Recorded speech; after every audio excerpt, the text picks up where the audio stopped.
हाँ, तो class 9th के बच्चों देख लो, ये चैप्टर जो है वो आपका 8 चैप्टर है, 8.1 मैथ है।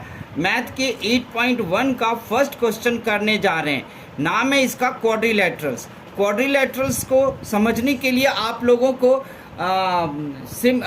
कॉन्ग्रुएंट करना आता होगा। कॉन्ग्रुएंसी से ही हम इस चैप्टर को समझ सकते हैं। इफ क्वेश्चन देखो, if the diagonal of a parallelogram are equal then show that it is a rectangle. तो हम बड़े आसानी से हम इसको कर सकते हैं। पहला क्वेश्चन आपने देख लिया है। हम सबसे पहले एक पैरेललोग्राम बना लेंगे।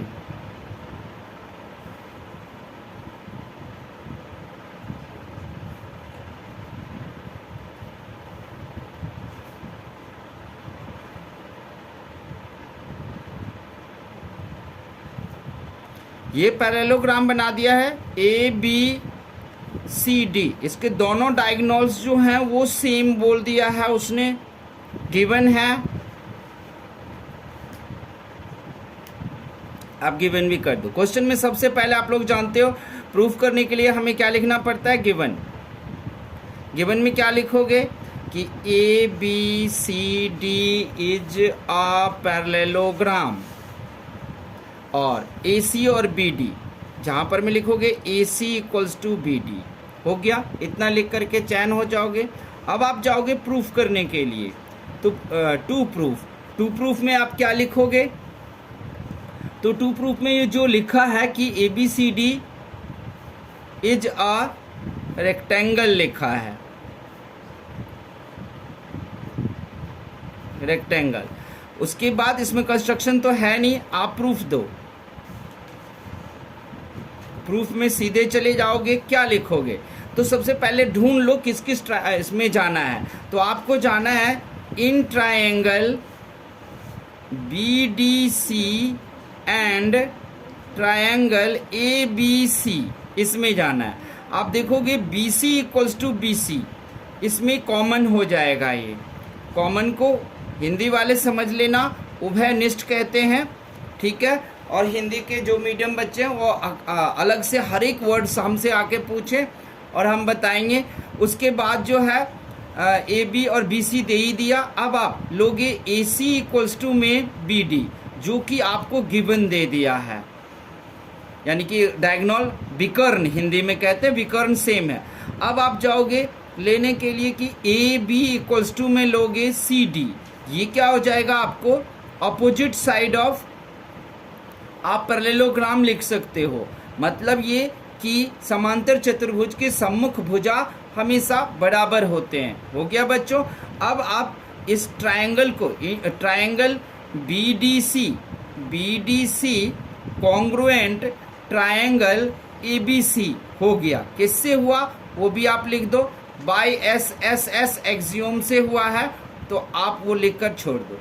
अब आप यहाँ लिख सकते हो angle B equals to angle C लिख सकते हो, और वो आप सीपीसीटी के आधार पर कुछ भी बोल सकते हो कि अगर इसमें है, किसी एंगल को प्रूव करना चाहते हो, किसी साइड को तो कर ही नहीं सकते, तीनों साइड ले लिया आपने, तो किसी एंगल को करना चाहते हो तो आप वहाँ पर में सीपीसीटी वहाँ पर बोल सकते हो।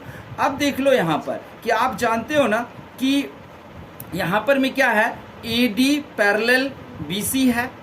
क्यों है, क्योंकि ये पैरेललोग्राम है, इसलिए हम बोल सकते हैं पैरेलल है। तो जब ये पैरेलल है तो आप जानते हो एंगल बी और सी का अगर हम प्लस करें, because angle B plus angle C equals to क्या होता है, 180 डिग्री होता है। ये पैरेललोग्राम के एडजेसेंट एंगल है, मतलब आसन्न कोण है, तो वो दोनों 180 डिग्री का होता है दोनों का प्लस करने पर, ना उससे कम होगा ना ज़्यादा।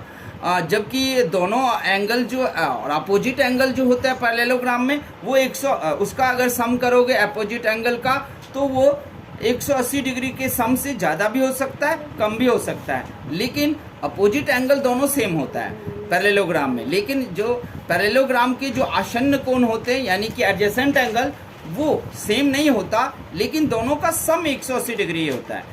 तो ऐसे में हम क्या कर सकते हैं कि यहाँ पर तो आपने बोल दिया ना एंगल बी और एंगल सी इक्वल है, तो हम यहाँ पर भी लिख लेंगे angle B plus angle B लिख लेंगे, क्योंकि हम सेम पहले सीपीसीटी बोल चुके हैं 180 डिग्री।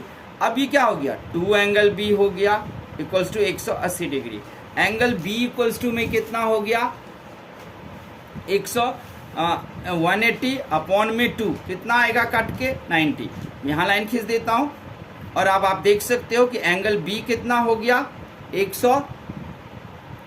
90 डिग्री। तो एंगल बी 90 डिग्री। अब बताओ रेक्टेंगल में कितने डिग्री का एंगल होता है 90 डिग्री का होता है। तो प्रूफ हो गया ना कि angle B equals to 90 degree. So therefore अब आप लिख सकते हो इट इज अ रेक्टेंगल, या फिर आप ये भी लिख सकते हो कि ए बी, जो यहाँ लिखा था प्रूफ करने के लिए कि therefore A B C D is a rectangle.